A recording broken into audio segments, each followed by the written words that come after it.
Alright y'all, this is about my 10th time trying to make this video. Either I get interrupted, either my phone has issues, or when I try to make the video, I can't make the video short enough for what I like to do. I don't really like making 7, 8, 9, 10 minute videos anymore. Not these type anyway. So I watched Main Man Made Man's video, and he begged the question in his video. And shout out to Main Man Made Man, by the way. If you had sub, go over there and check him out, go subscribe. But he asked the question, does Danny Garcia versus Bud Crawford still make sense? And this is if Danny Garcia loses to Errol Spence. But we know these guys have history with one another. We know that Bud Crawford really wants the Spence fight. That's the fight everybody wants to see. But if that fight can't get made, then Danny Garcia is also on Bud's short list, along with Errol Spence, as guys he wants to fight before the end of his career.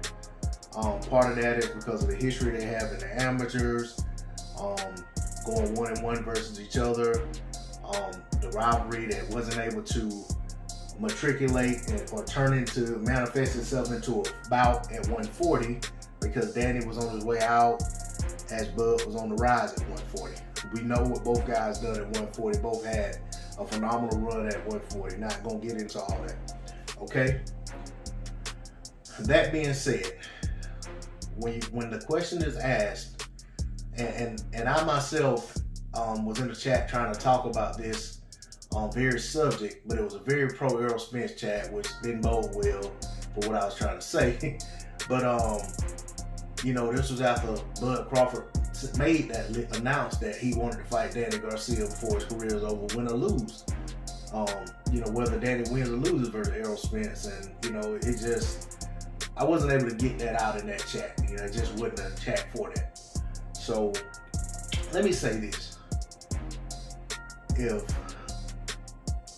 Kell Brook, who lost to Errol Spence and Triple G, but beat Shawn Porter, was an opponent that people were clamoring for Bud to fight, regardless of what they say today. People were clamoring for Bud to fight this guy, saying he was ducking him, he was afraid of him, and so forth and so on. If that guy was good enough, and Shawn Porter, the guy who Kell Brook beat, who Errol Spence Jr. beat, and who Keith Thurman beat, is good enough for Bud Crawford to fight, then so is Danny Garcia. Because we know for quite some time now, the conversation has shifted to Bud Crawford doesn't want to fight Shawn Porter. He's afraid of him.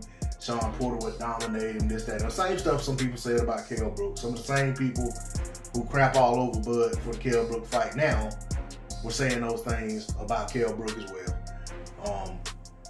And I just feel like those guys are formidable enough foes for Bud Crawford.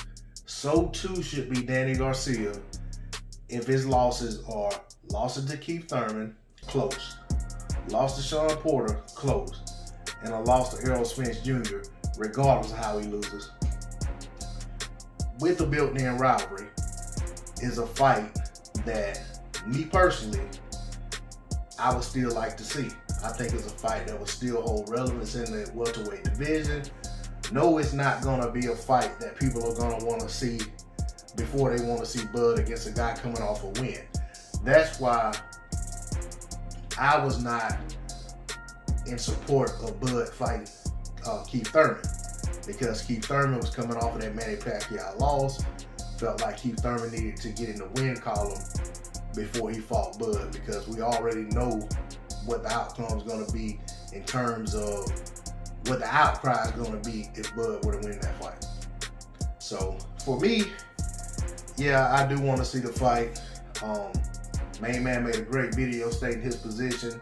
This is in no way, shape, form, or fashion any kind of rebuttal or attempt to diminish what he said. I think he made great points.